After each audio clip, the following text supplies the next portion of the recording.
Asas kewarganegaraan yang tadi kita bahas itu pada dasarnya nanti akan menentukan status kewarganegaraan. Contoh misalnya, ketika satu negara, katakanlah negara Amerika, merupakan salah satu negara yang menganut asas ius sanguinis, yaitu keturunan, plus juga menganut asas ius soli atau tempat lahir.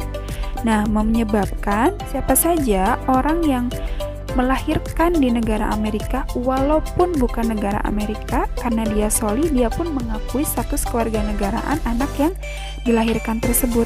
Nah, di negara orang tuanya gitu ya, yang mayoritas negara di seluruh dunia menganut ius sanguinis, anak yang lahir tersebut juga mendapatkan status kewarganegaraannya. Nah, dengan demikian status kewarganegaraan anak tersebut menjadi lebih dari satu kan. Nah, kita juga harus paham bahwa ternyata status kewarganegaraan itu terbagi menjadi dua. Ya, ini di luar dari status kewarganegaraan yang normal seperti kita, misalnya karena orang tua kita orang Indonesia, otomatis status kewarganegaraan kita Indonesia dan hanya satu status kewarganegaraannya. Nah, ini untuk kasus yang di luar kasus pada umumnya status kewarganegaraan.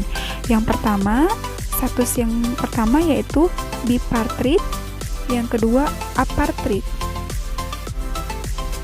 Nah, bipartite adalah status kewarganegaraan seseorang, yaitu adanya seorang penduduk yang mempunyai dua macam kewarganegaraan atau kewarganegaraannya ganda atau rangkap gitu ya, seperti yang tadi Bunda contohkan. Misalnya, seorang anak lahir di negara Amerika dengan status kewarganegaraan orang tua adalah negara Indonesia.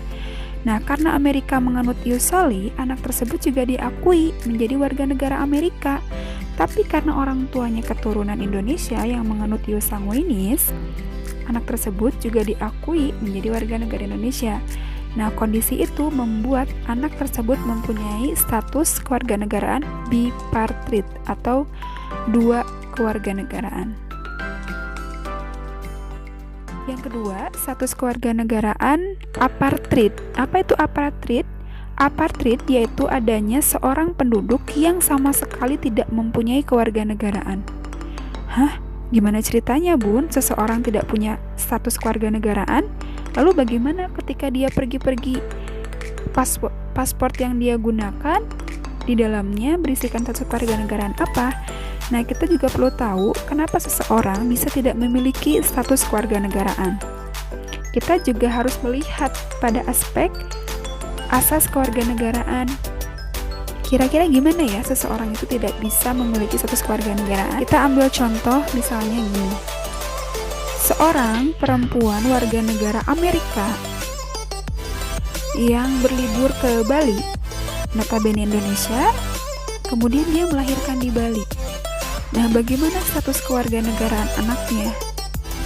Status kewarganegaraan anaknya tentu tidak diakui sebagai warga negara Indonesia karena negara Indonesia menganut ius sanguinis, keturunan, sedangkan anak tersebut lahir dari keturunan Amerika. Nah, di Amerikanya sendiri gimana? Jikalau memang kondisi di Amerika lebih kuat status ius solinya atau ius tempat lahirnya, sedangkan keturunannya sedikit lebih diabaikan, tentu di Amerika pun tidak sepenuhnya bisa diakui karena anak tersebut lahir bukan di Amerika tapi di Indonesia.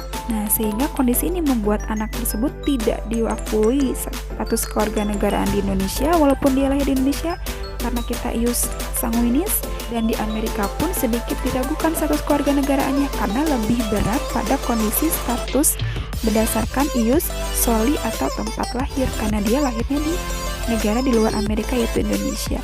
Nah, kondisi inilah yang membuat anak pada akhirnya atau seseorang pada akhirnya tidak memiliki status kewarganegaraan atau less ya, status kewarganegaraannya tidak ada. Namun, apakah bisa seseorang status kewarganegaraannya ganda atau bahkan tidak memiliki kewarganegaraan?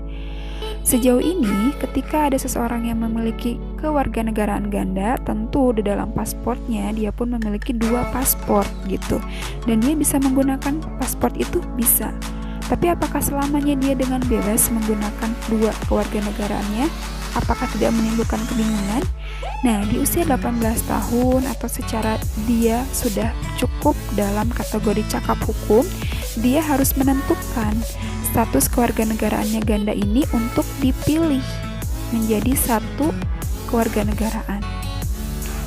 Ya, untuk dipilih apakah dia memilih kewarganegaraan ayah atau ibunya misalnya ya, atau tempat dia dilahirkan, atau orang tua dia berasal, tergantung gitu ya. Nah, sama halnya juga dengan status apatrid atau tidak memiliki kewarganegaraan. Kan tentu tidak mungkin selamanya orang tidak punya kewarganegaraan. Apalagi dalam kondisi dia harus bepergian, tentu dia harus punya paspor, dan paspornya harus berisi apa status kewarganegaraannya. Nah, dalam hal ini juga seorang anak yang memiliki status apatrid atau tidak punya kewarganegaraan juga di usia cakap hukum dia diwajibkan untuk memilih kewarganegaraan. Nah, gimana Bun cara milihnya? Kan dia nggak punya. Nah, biasanya dia akan memilih berdasarkan pertimbangan dari negara keturunan orang tua, karena itu yang lebih kuat. Ius sanguinis yang lebih kuat. Contoh seperti anak yang tadi, anak yang terlahir dari warga negara Amerika yang lahir di Bali gitu ya, dia akan cenderung lebih kuat memilih status kewarganegaraan berdasarkan keturunan atau berdasarkan ibunya, garis keturunan ibunya di negara Amerika, karena akan lebih mudah karena berhubungan dengan keturunan orang tuanya gitu ya. Jadi ini adalah dua jenis atau dua bentuk status kewarganegaraan yang terkategorikan di luar daripada umumnya. Ada dua, yang pertama bipatrid, memiliki dua kewarganegaraan atau ganda. Yang kedua apatrid, tidak memiliki kewarganegaraan. Nah, sampai sini semoga apa yang Bunda jelaskan terpahami dengan baik ya.